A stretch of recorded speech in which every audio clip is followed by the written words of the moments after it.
Margaret Hale had always believed she knew her son. She knew the particular way Evan brushed his hair, always left to right, even as a boy, and how he chewed the inside of his cheek when nervous. She knew the scent of his cologne, the cheap one she bought him for his first job interview, still faintly clinging to his sweaters when he visited. Most of all, she knew, or believed she knew, that he was a thoughtful young man, a planner, someone who wouldn't do anything rash. That certainty collapsed in 5 words. "We got married yesterday." The text came on a Tuesday morning, just as Margaret was finishing her oatmeal, the kind with cinnamon she'd taken to making now that she lived alone. She stared at the phone, spoon hovering halfway to her mouth, and reread it 3 times, waiting for her mind to align with the words. "We got married yesterday." No emojis, no explanation. Just the exclamation mark. Cheerful, almost juvenile, like someone announcing a concert ticket purchase. For a long moment, she thought it was a joke. Evan had always had that dry humour, but then came a photo.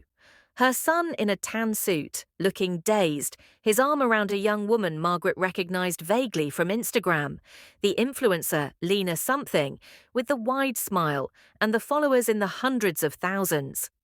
Behind them was a white arch of fake roses and the unmistakable neon sign, "Married in 24 hours, streaming exclusive." Margaret set her phone down. Her spoon clattered against the bowl. The coffee maker hissed in the silence. By noon, her hands were still trembling. She called Evan twice. No answer. Texted once, twice, 3 times. Finally, around 2 o'clock, a response blinked onto her screen. Evan. "Hey, Mom. Sorry, crazy day. We're doing press stuff for the show. Can I call later?" "Press stuff," she murmured, reading it aloud as if it might transform. Margaret went to her laptop, typed "married in 24 hours" into the search bar, and there it was. An entire web page, streaming logo gleaming, splashy trailers, a countdown clock for season 2, the honeymoon experiment, and there, center screen, her son's face. Evan and Lena, the couple next door. A tagline beneath read, "They said love can't be rushed. We disagree." Margaret felt her stomach turn. She clicked play. The video opened with fast cuts, music thumping, a narrator's voice over glitzy footage. This season on Married in 24 Hours, 12 couples meet, marry, and move in together under the gaze of millions. Real love or real chaos? You decide. Then came a flash of Evan, laughing, saying, "I didn't think I'd do something like this, but maybe crazy works." The audience in the preview clip cheered. Margaret shut her laptop. That night, she sat by the window, the house too quiet. She thought of her husband, gone these 5 years, and how he would have reacted. Likely with a slow whistle and a muttered, "That boy's lost his damn mind." But there was no one to say it now. Instead, she looked at the glow of the streetlights and felt a peculiar hollow form in her chest. Not anger yet, not grief, just confusion, heavy and breathless. Why hadn't he told her? Why had he gone to strangers, to cameras, instead of family? The following morning, she woke before dawn and did what she always did when anxious. She researched. By 7, she'd read every article on Married in 24 Hours. The show had been controversial since its first season, accusations of manipulation, contestants reporting staged conflicts, contracts that restricted what they could say afterward. There were whispers of producers planting false stories online to boost viewership. Margaret clicked through forums, the kind with usernames like TV Truth Teller and Inside Reality Leak, until she found one post that made her freeze. Season 2 has some dark stuff. One contestant had a breakdown, NDA covers it up. Show uses real relationships, but scripts the rest. The new couples? Let's just say not all of them volunteered. Not all of them volunteered. She sat back, heart pounding. That afternoon, the news broke across social media. Clips of Evan and Lena flooded Twitter, Instagram, TikTok. Their wedding kiss under the LED arch was trending. The comments were brutal. "She's just using him for views." That guy looks terrified. This show should be illegal. Margaret scrolled through them, hands shaking, until she found Lena's own post, a glossy photo of her and Evan holding hands, captioned, "Yesterday changed my life forever." Married in 24 hours, true love exists. The comments below were a battlefield, half adoration, half vitriol. Margaret couldn't look away. When Evan finally called that night, his voice was distracted, thinner than usual. "Mom, hey! Sorry, it's been insane. You okay?" "Okay," she repeated. "Evan, you're married. To a stranger." On television, he laughed softly. "Yeah, it's a lot, I know. But Lena's great. We really hit it off, actually. They paired us because of compatibility metrics, some AIA algorithm thing. The show's more real than it seems, trust me." She could hear the echo of a studio behind him, voices, movement, a muffled shout of, "We're live in 2. "Evan," she said quickly, "I saw things online. People saying the show isn't safe, that contestants are—" "Mom," he interrupted, tone shifting, "you can't believe everything you read. It's fine, really. Look, I have to go, but we'll visit soon, okay? Once filming wraps." The line clicked dead. Margaret sat in silence, phone still to her ear, listening to the faint dial tone. The visit never came. Instead, there were more photos, more clips. Evan and Lena in confessionals, sitting too close, smiles a little too wide. In one episode preview, she caught a flicker of something in Evan's eyes, not joy, but strain. Then came the message, 2 weeks later. Lena Carter Hale. "Hi, Margaret. I'm Lena. Just wanted to say I hope we can meet soon. Evan talks about you all the time." Margaret stared at the heart emoji. Her thumb hovered over the keyboard. She typed, "I'd like that," then deleted it. Typed again, "When are you planning to visit?" Deleted that too. Finally, she sent nothing. That night, she dreamed of Evan as a child, standing on the front lawn, calling to her. Only when she reached him did she see there were cameras everywhere, red lights blinking, and a producer whispering lines into his ear. When she woke, her sheets were damp with sweat. 2 mornings later, a letter arrived. Not an email, not a text, a real letter, in an unfamiliar hand. The return address was Los Angeles. Inside was a single sheet of paper, unsigned. "Mrs. Hale, I worked on the production of Married in 24 Hours. There are things you should know. Your son is not safe. Do not trust the network or his wife. Burn this letter after reading." Margaret read it twice, then folded it carefully and placed it in the drawer beside her bed. Margaret didn't burn the letter.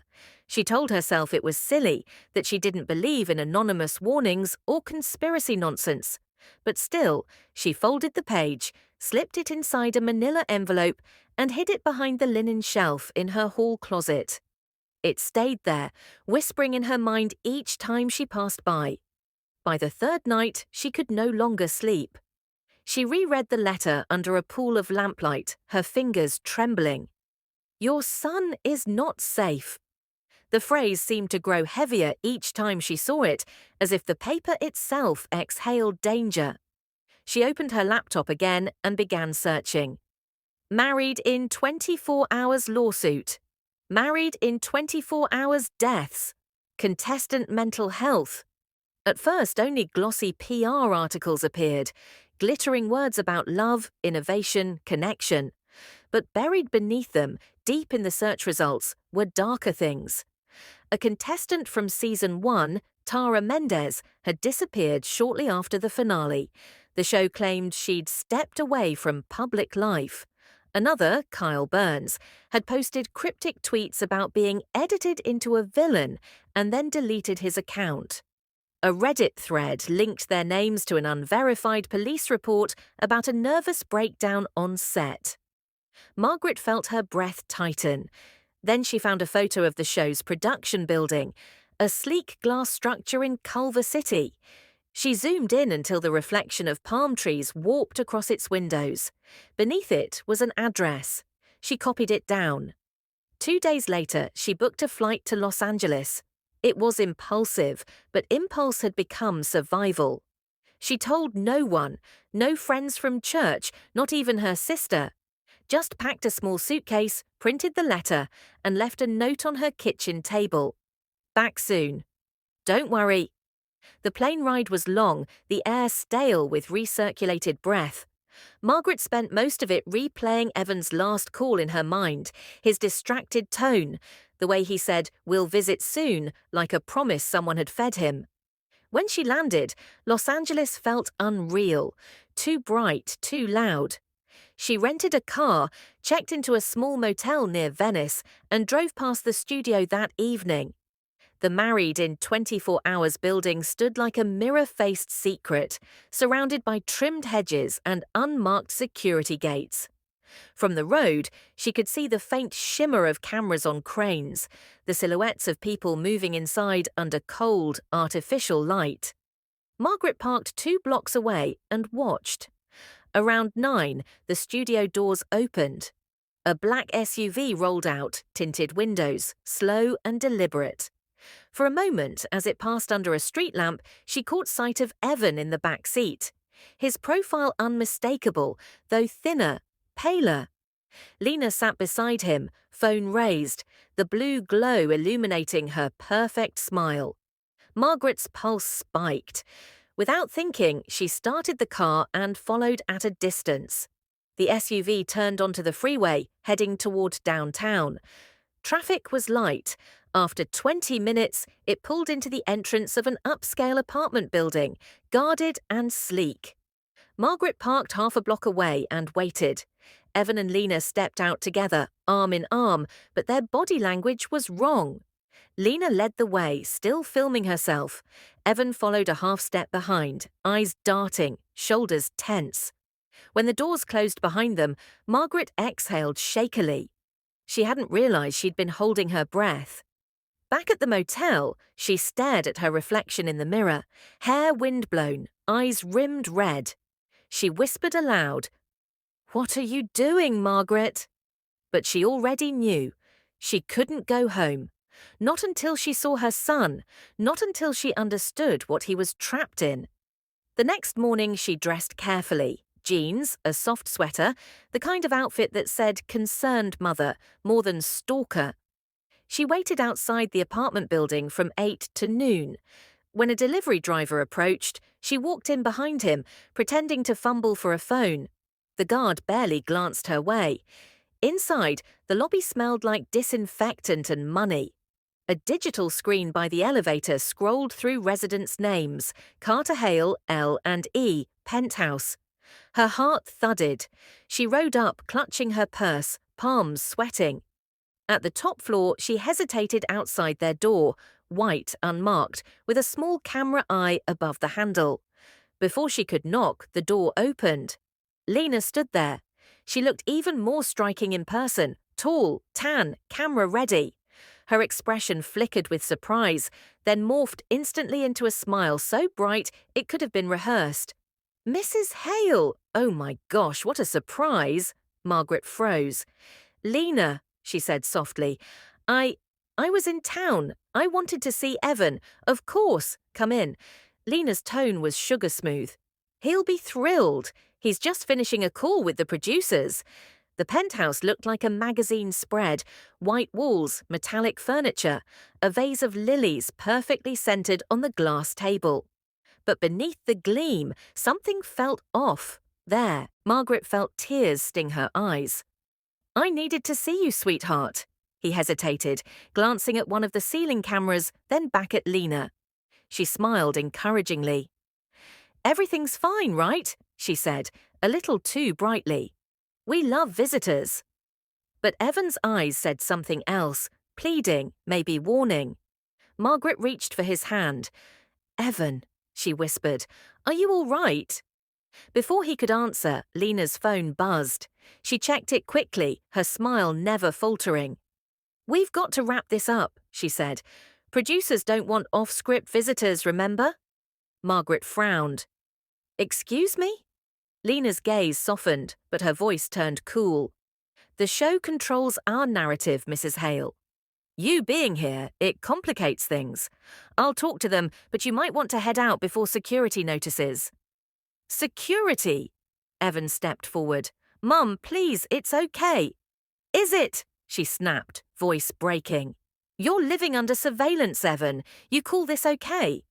Lena's expression flickered just for an instant, something sharp behind her calm.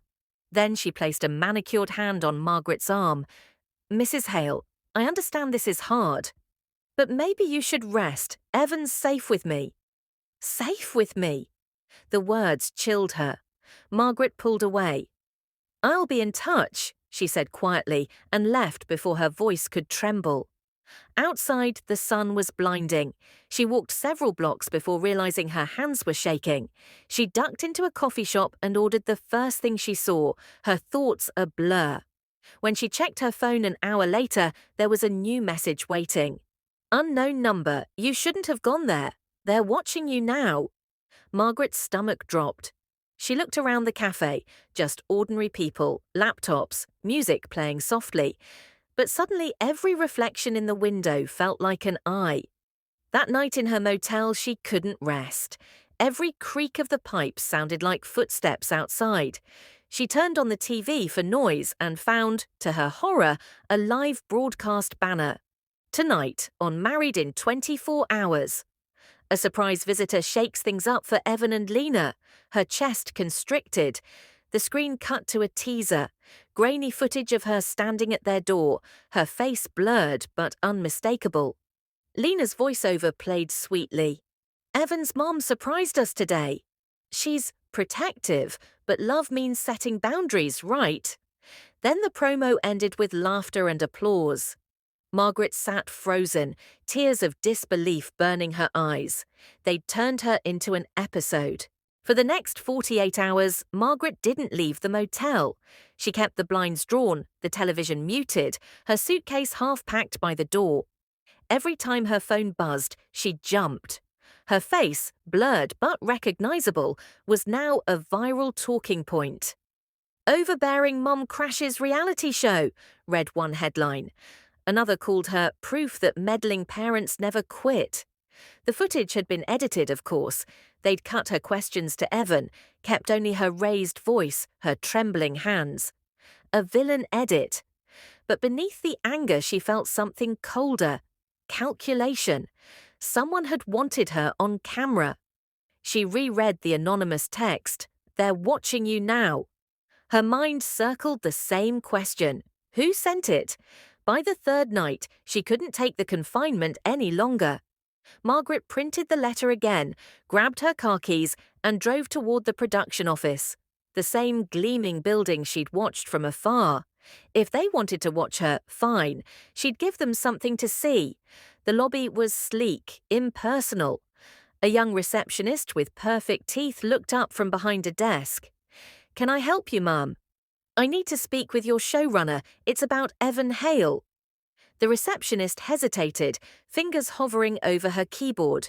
Do you have an appointment? No, but I have this. Margaret slid the letter across the counter. It's about your show's safety protocols. The woman's eyes flicked to the page, then to Margaret. Wait here, please. Minutes passed. The air conditioning hummed. Then a man appeared. Mid-40s, expensive casual clothes, sunglasses hanging from his shirt collar. He smiled like someone who'd learned to weaponize charm. I'm Jonah Brooks, executive producer. You must be Mrs. Hale. His handshake was warm, firm. Evan speaks highly of you, he said smoothly. Let's talk in my office. The office walls were covered in framed posters, smiling couples frozen in mid-laughter, slogans about love and truth. Margaret stood, arms crossed, as Jonah shut the door. He gestured for her to sit. I understand you're concerned. It's normal for parents to worry, but I assure you your son's doing great. The audience loves him. I'm not here for the audience, she said sharply. I'm here for my son. He smiled thinly. Of course. But this letter you brought, where did you get it? It was sent to me. Anonymous Jonah leaned forward, elbows on his desk. Mrs. Hale, do you know how many conspiracy nuts we deal with? Competitors, trolls, ex-contestants. They'd love to smear us. I wouldn't take it seriously. Then why does it feel true? He studied her, expression unreadable. Because fear's persuasive. Especially for mothers. Margaret swallowed, refusing to look away. I want to see Evan. Off camera. Privately, Jonah's smile didn't reach his eyes. That's not how our format works. He's under contract, she echoed. He nodded. He signed confidentiality and participation clauses. Any unsanctioned contact disrupts narrative continuity. You already violated access protocols when you visited their residence. She stared at him. He's your son, not your property. Jonah's tone hardened. Mrs. Hale, if you keep interfering, you'll jeopardize his career. And yours, if you continue defaming our production publicly. I haven't said anything publicly. Yet? His eyes gleamed. But everything's recorded, isn't it? Including this meeting, Margaret rose slowly. Then record this, she said. If anything happens to my son, you'll regret it. She turned and walked out before he could reply. Outside, her hands shook so badly she dropped her keys. She sat in her car for a long time, pulse roaring in her ears. Jonah's calmness hadn't reassured her. It had terrified her. As she pulled away, her phone buzzed again. A new number. Meet me at the pier. Midnight. Don't tell anyone. The person who wrote the letter. The pier was nearly empty at that hour. Waves slapped the pilings below, and the air smelled of salt and rain. Margaret kept her coat tight around her, scanning faces. Then she saw a young woman approach, hood drawn, eyes darting nervously. You sent the letter? The woman nodded. Name's Kira. I used to work sound for Married in 24 hours. I shouldn't be here. Then why are you? Because your son doesn't know what's happening to him, Kira said, voice trembling. The show's not what it looks like. They monitor everything. Sleep, meals, meds. They edit reactions to fit storylines. They isolate contestants, keep them exhausted. It's psychological conditioning. Some call it entertainment. Margaret felt her stomach turn. You said he's not safe. Kira's gaze flicked over her shoulder. They pressure cast members to stay, even if they want out. Threaten lawsuits. I saw contracts with confidentiality clauses that extend for years. And Lena… What about her? Kira hesitated. She's not a contestant. She's staff, an actress under NDA. She was hired to play his match. The words hit like a physical blow. You're lying, Kira shook her head. I wish I was. They test emotional triggers. They wanted someone naive, someone easy to manipulate on camera. Evan fit the demographic. Lena's job is to keep him compliant, Margaret's breath caught. Where is he now? They moved filming off-site, some cabin retreat for the finale. He won't have a phone. If you want to help him, you have to go before they shoot the last episode. After that, he's locked in for good. Margaret's voice barely rose above a whisper. Give me the address. Kira scribbled something on a napkin and shoved it into her hand. Be careful. They won't let you near him twice. Then she disappeared into the fog. The next morning, Margaret drove north along the coast, following the scribbled directions to a secluded property near Big Sur. The ocean crashed below the cliffs. The road wound like a secret. Eventually, she saw a gate ahead, flanked by cameras and a guard booth. A sign read, Production Zone, Authorized Access Only. She parked out of sight and hiked the rest of the way through the woods, branches snagging her sweater. Her heart pounded. Through the trees, she glimpsed the retreat. A glass-walled compound, lights blazing, drones buzzing overhead. Inside, two figures stood on a terrace. Evan and Lena. A film crew surrounded them.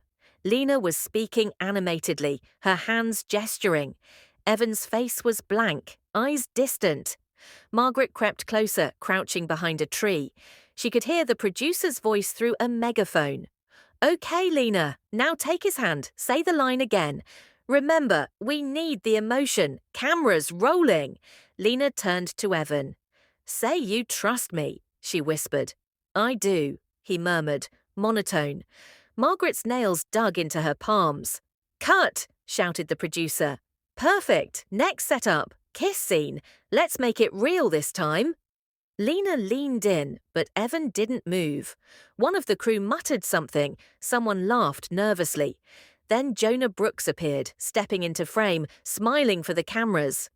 Folks, this is television, he said. If he's not feeling it, make him feel it. That's the job. Margaret's stomach twisted. She stood abruptly, unable to stay hidden any longer. Evan, she shouted. Heads turned. Chaos rippled through the set.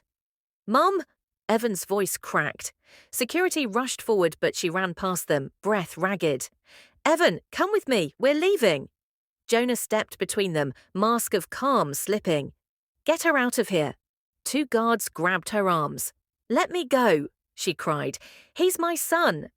Mrs. Hale, Jonah said coldly, you've violated multiple trespass laws.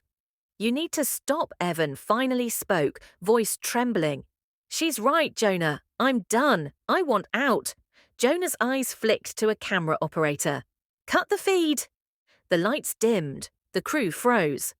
No one's cutting anything, Margaret shouted. You're all filming this? You see what they're doing to him. But then, Lena's voice, quiet, almost pleading. Jonah, please. She's going to ruin everything. Margaret turned to her. You're not his wife, she said. You're an actress. Lena's expression faltered. For a moment, something human surfaced. Guilt, maybe shame. Then she looked away. Jonah gestured sharply. Take them both off set. Lock down the footage. The guards pulled harder. Margaret struggled, shouting until her voice broke. But before they dragged her away, she saw Evan turn, eyes wide, desperate, and shove one of the crew members.